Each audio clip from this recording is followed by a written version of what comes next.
So now we're going to look at two parallel lines, and these two parallel lines are going to be intersected by what we call a transversal. That's why it's labeled with a T, a transversal.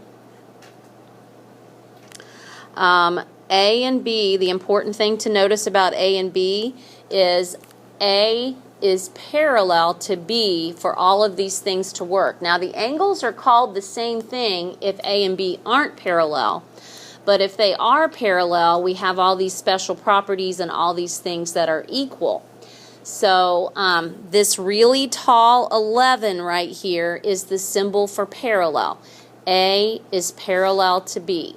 So here's my transversal, and it makes these, I'm going to see if I can make this a little bit bigger for you. Hold on a minute. Maybe I can and maybe I can't. I'm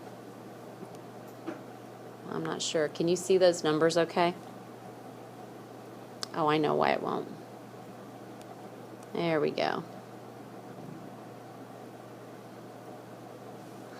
Okay. So we've formed 8 angles. They're numbered 1 through 8. And we're going to talk about different vocabulary words describing those angles. The first ones are called corresponding angles, and they're in the same spot. Here's what we mean. If I could take this picture and cut it right here and pick this section up and place it on top of that so that this point is in exactly the same point as that.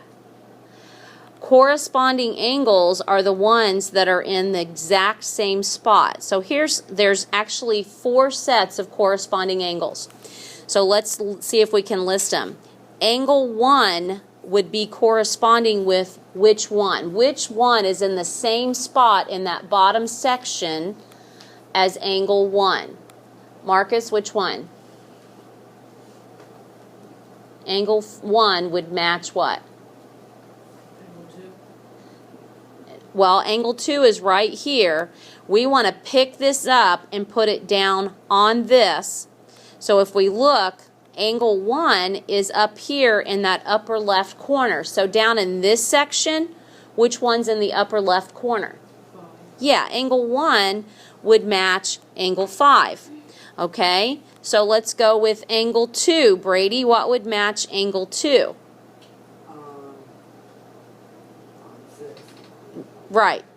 Angle 6. So 2 and 6 are corresponding. What about angle 3? What's matching angle 3, Freddie? 7.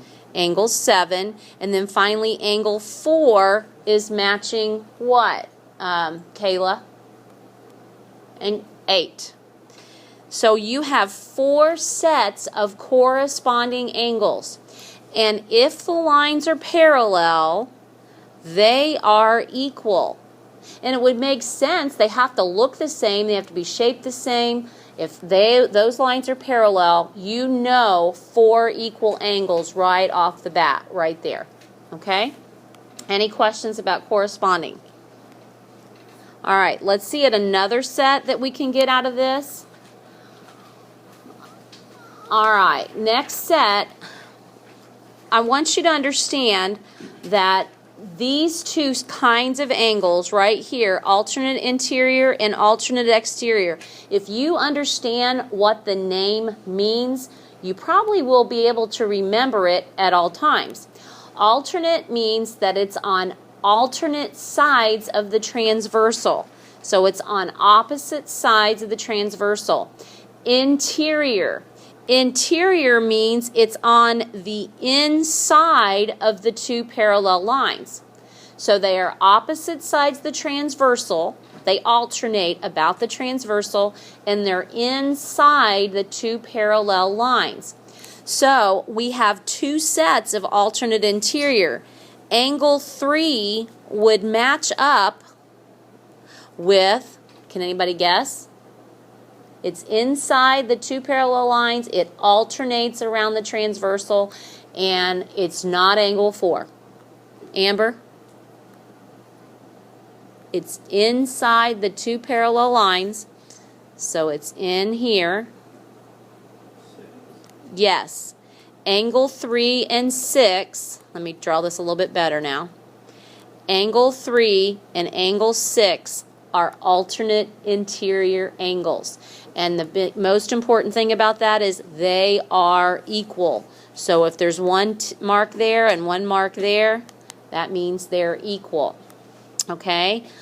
There is one other set of alternate interior. Can you see them? Anybody got any ideas what the other set would be? Oren. Angle 4 and angle 5 are also alternate interior, okay, and congruent. They alternate around the transversal inside the two parallel lines. Okay, so that being said, let's look at the other one, alternate exterior. So it's opposite sides of the transversal, but it's outside the parallel line. So you wouldn't even think about this part in here. So angle 1 would be alternate interior with what? Savannah, what do you think? Yeah, 1 with 8, and 2 would match then what? What do you think, Nicole Tuttle? 2 would match, yep, 2 and 7. And the good news is that would help you figure out measurements. So angle 1 would be the same measurement as angle 8, and angle 2 would be same measurements as angle 7. Okay, here's why that's all important from this coming up right now. You are going to be given pictures that look just like this. It's two parallel lines, and that should be said, so I'm going to write that over here. L is parallel to M. L is parallel to M. It tells me the measure of angle 2, and that's what M angle 2 means. Measure of angle 2. I got 130 degrees right here. We have to find all of the rest of them. So that means we need to find the measure of angle 1, measure of angle 3, 4, 5, 6, 7, and 8. But I'm telling you right now, if you would just write it in the picture and then go back and write the numbers for each angle. If you just look at it, you should be able to tell 4 of them right away, or I should say 3. Angle 2 is already given as 130. Okay, think about all the things we've just talked about with these, and somebody give me an angle number and its measure. Okay, Oren, what do you think? Angle 6. And angle 6, and what do you think angle 6 is? 130 degrees. I think you're exactly right, because 2 and 6 are corresponding. Okay, somebody else give me an angle number and its measure. Nicole Thielman. 8. What do you think 8 is? 130. Now, you know what? I can get that 2 ways. 2 and 8 are alternate exterior, and 6 and 8 are vertical. Okay, another angle number and its measure. Michaela. 5. What's 5? 60. Okay, No, 60. 50. There you go. Good job. And how do you know that's 50? Because 180 minus 130 is 50. 180 minus 130 is 50. And you could go 2 ways on that, couldn't you? Yes, because 5 and 8 are a linear pair, and 5 and 6 are a linear pair. So take 180 minus 130, the measure of angle 5 would be 50. Okay, somebody else give me a number and an angle measure. A number and an angle measure. Sarah, what do you think?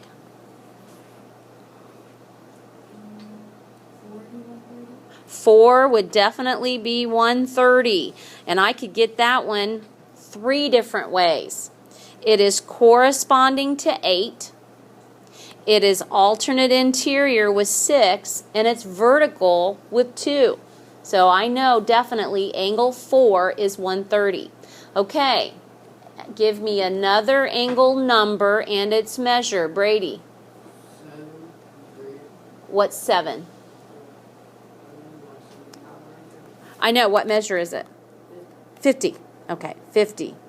7 is 50, and I could get that because it is vertical with 5, or it's a linear pair with 6 and 8. Okay, give me, there's only 2 left, another angle number and its measure. Bo, you got one for me? Nope. Try anyway. 3. 3, what do you think 3 is? 50. It's 50. And 3 could be 50 a lot of different ways. It's alternate exterior with 5, corresponding with 7, and it makes a linear pair with either 2 or 4. So it's definitely 50. Okay, last but not least, Madison, what's angle 1?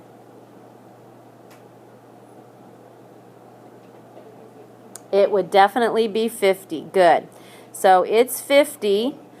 And again, alternate interior with 7, corresponding with 5, vertical with 3, lots of different ways. So then you would just go through after you did it and put angle 1 is 50 degrees, angle 3 is 50 degrees, 4 is 130 degrees, 5 is 50 degrees, 6, 130, 7, 50, and 8, 130. When you do these problems, how many different numbers are you dealing with? How many different degree measures are you dealing with? 2. Once you figure out 1, and if they give you 1, you got that made, just fill in the other 7. There has to be 4 and 4. 4 of one measurement and 4 of the other measurement. And how much do they always have to add up to? 180. Are there any questions? Okay, I believe that is the end.